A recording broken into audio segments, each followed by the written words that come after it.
Ngiyababingelela abalaleli. Imini yeSabatha ayibenhle kwabangcwele. Isihloko engizokhuluma ngaso sithi umuntu nenhliziyo. Incwadi kaJeremiya 17 verse 9 kuya ku10. Inhliziyo iyakhohlisa ngaphezulu kwakho konke, futhi imbi. Ngubani ongayaziyo na? Mina Jehova ngivivinya inhliziyo, ngihlola izinso kuba nginike kube yilowo nalowo njengezindlela zakhe. Incwadi kaExodus 20 verse 13. Ungabulali. Angazi kahle ukuthi inhliziyo into enjani.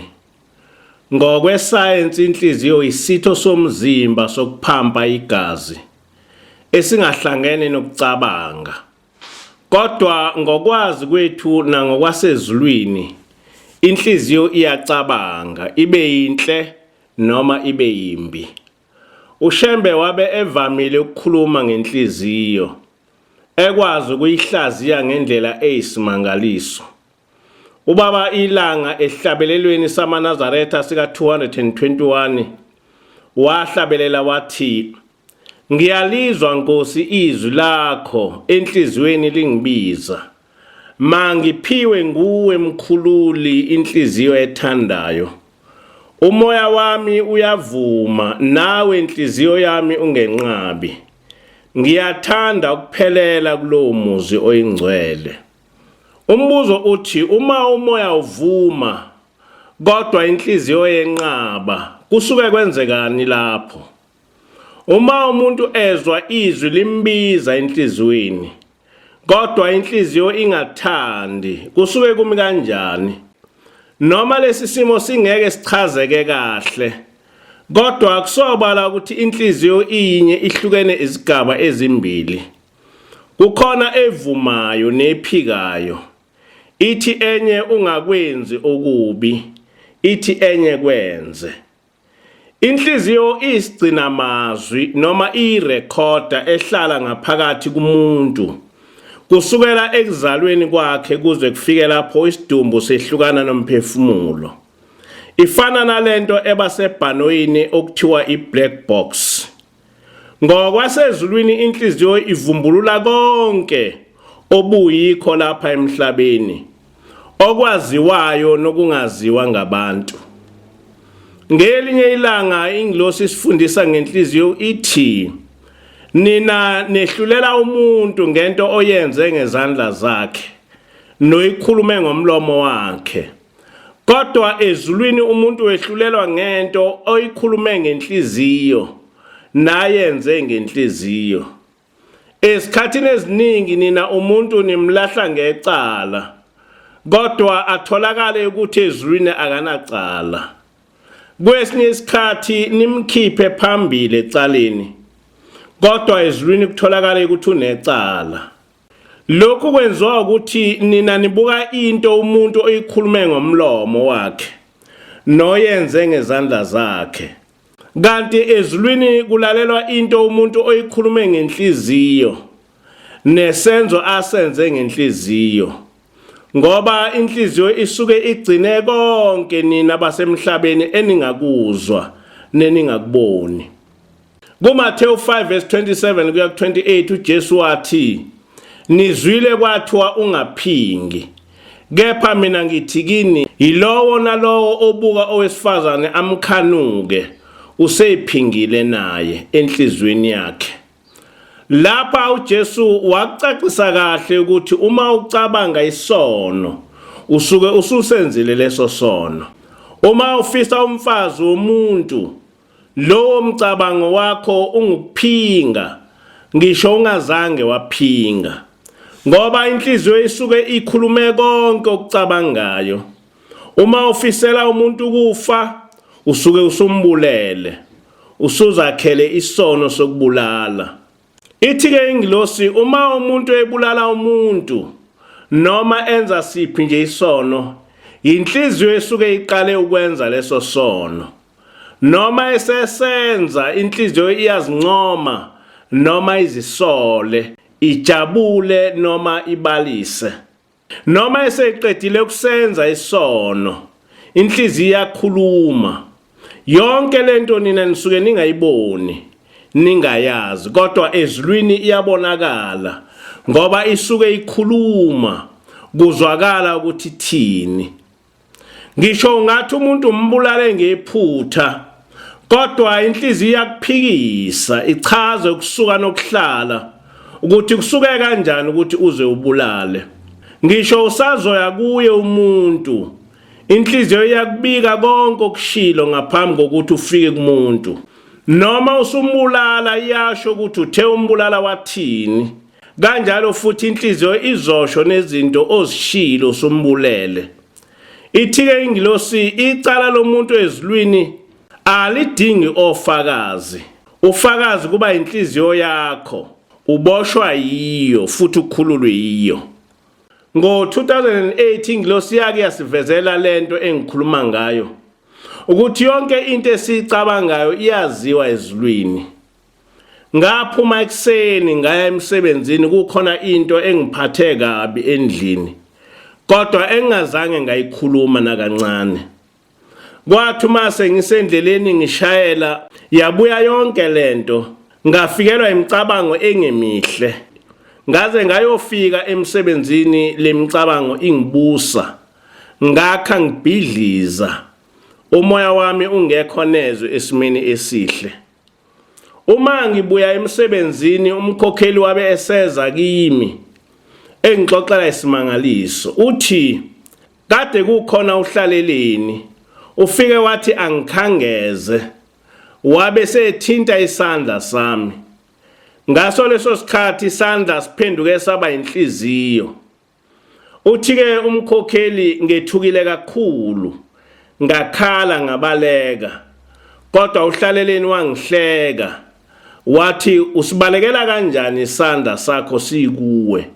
Uthi-ke umkhokheli lenhliziyo esesandleni sami ibe isiyakhuluma. Umkhokheli wayisho yonke into ibikhulunywa inhliziyo. Kwaba sengathi uyifunda phansi. Ngenkathi ekhuluma ngashaya luvalo ngaphela, ngoba wabe ekhuluma yonke into ekade ngiyicabanga ngishayela imoto, izinto ezingezinhle neze.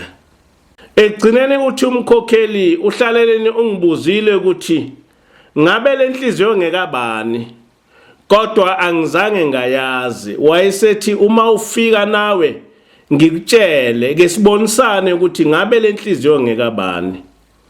Ekukhulumeni kukamkhokheli kwacaca ukuthi ingilosi ayizange imtshele ukuthi kwabe kungekabani lenhliziyo eyabe ikhuluma, futhi wabe engasoli nakancane ukuthi lenhliziyo bekungeyami, ngoba wabe engazange wabona ukuthi kukhona into engiphathe kabi. Sagcina lento siyedlulisa sibabaza izimangaliso zasezulwini, kodwa mina yangihlupha lento. Ngabona ukuthi ingilosi ibingitshela ukuthi iyakwazi konke ebengikucabanga, kodwa yangathanda ukutshela umkhokheli. Kubalekile ukuqonda ukuthi yonke imicabango yethu iyagcinwa inhliziyo, bese kugcineni sahlulelwa ngayo. Kwesinye isikhathi isise kulahlweni, kanti kwesinye isikhathi isingenisa ezulwini. Uma uNkulunkulu ehlola inhliziyo yakho, ayifice ukuthi inhle, ihlale icabanga izinto ezinhle zodwa, noma ungakufezanga ukwenza lezo zinto, ezulwini kubhalwa ukuthi uzenzile, uthole isibusiso. Noma uphaphama ebusuku, umqondo wakho ufundise ukucabanga izinto ezinhle kuphela, ungawuvumeli ukudlinza ngesono.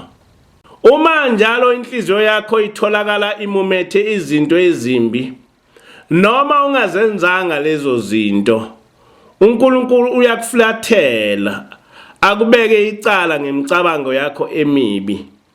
Ngakho-ke ngaso sonke isikhathi inhliziyo yakho uyifundise ukucabanga izinto ezithandwa nguJehova. Ngifunde incwadi ka-Exodus 20 verse 13 ethi ungabulali. Incwadi ka-Exodus 21 verse 12 ithi oshaya omunye aze afe, wobulawa nokubulawa. Icala lokubulala lehlukile kumacala onke ngoba amanye amacala abanommangali nommangalelwa. Kodwa icala lokubulala alibi naye ummangali ngoba usuke efile. Ummangali kuba nguhulumeni. Kepha imfundiso kaShembe efike yacaciswa ingilosi eyokuthi noma umuntu esefile akagudluki kuba ngummangali ezulwini. Ngakho ke icala lokubulala umuntu aligcini ngokuthethwa ezinkantolo zasemhlabeni, liphela inkantolo yasezulwini.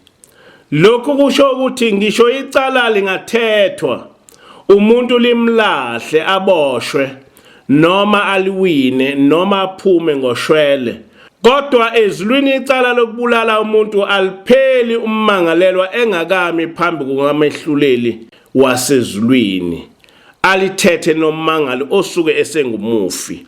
Uma ubulale umuntu, umbulale ngenhloso noma kungenhloso, izandla zakho zisala zinegazi. Leli gazi angeke uliwashe. Akukho nsipho engaphansi kwezulu engageza izandla zakho igazi lomuntu ombulele. Noma ungageza liphuma lize liyoshona ilanga, igazi lokubulala umuntu alisuki, liluphawu oluhlala kuwe nasezizukulwaneni sakho. Enye imfundiso kaShembe nefike yacaciswa ingilosi ukuthi uma ubulala umuntu akugcini nje ngokuthi ube necala lokubulala, kodwa namacala omufi awenze sesemhlabeni abangawakho.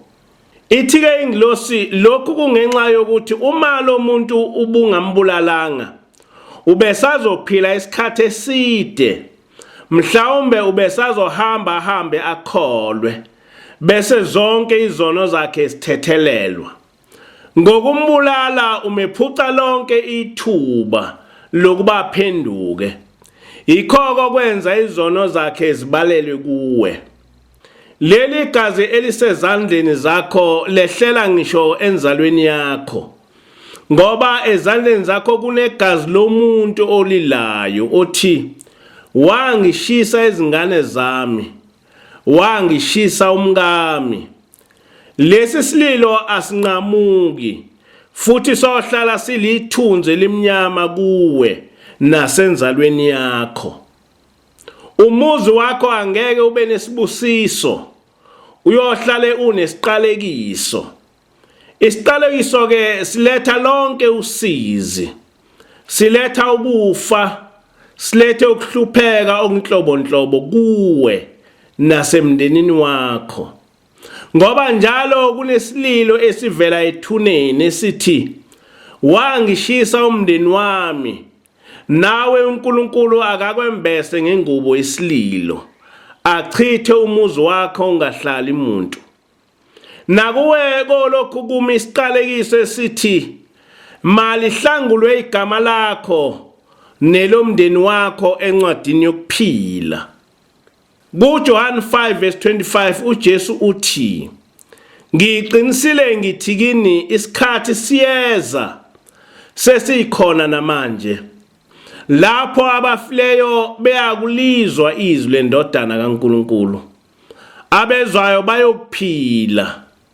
Kanti kuPetro wokuqala kwisahluko 4:6 uthi uPetro, ngokuba ngalokho ivangeli lashunyayelwa nakwabafileyo ukuze bahlulelwe ngokwabantu enyameni, kepha baphile ngokaNkulunkulu emoyeni. Lezi zincwadi zisifundisa ukuthi kukhona ukuxhumana phakathi komuntu ofile nomuntu ophilayo. Ukushumayela kaJesu kwakungagcini kubantu abaphilayo, kodwa leli ivangeli lashunyayelwa nakwabafile. Belalele ukuthi uJesu uthini. Abanye baphenduke khona emathuneni bakholwe, abanye njalo bengamemukeli uJesu noma sebefile. Kwakuthi laba bezwa izwi likaJesu besesemathuneni baphile ngokomoya noma bengasaphile enyameni, kodwa behlanganyele nabangcwele.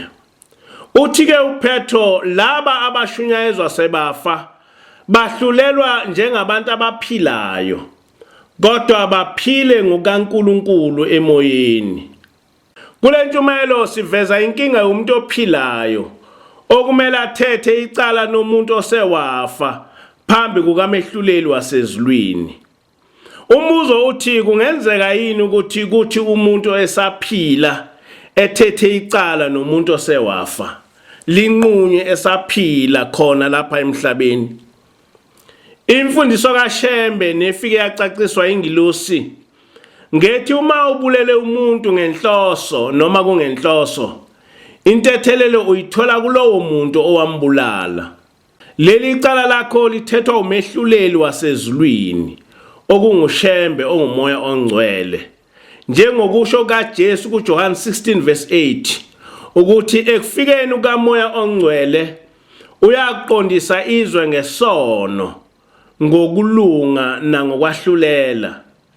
Njengokusho kaJesu ukuthi umoya ongcwele umahluleli, nguye othatha isinqumo emva kokuba esezwe uvo lwakho novo lukamufi.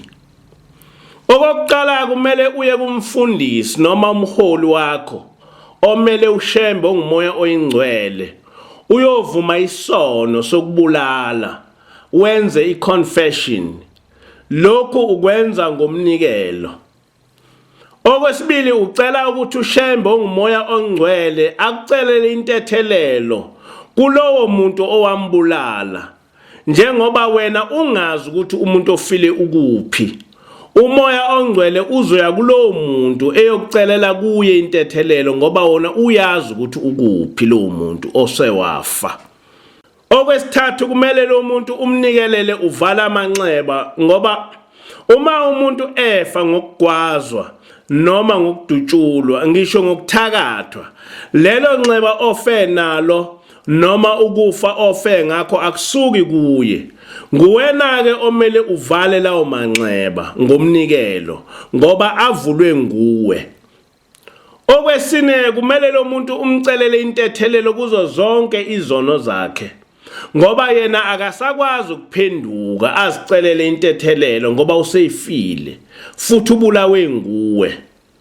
Uma lezi zigaba ezine udlule kahle kuzo, lo muntu wathethelelwa, nawe isono sokubulala siyakusuka kuwe, ngoba lo muntu uyakuthethelela ngoba nawe umenzele into enkulu ukumcelela intethelelo yokuthi agezwe angene ezulwini.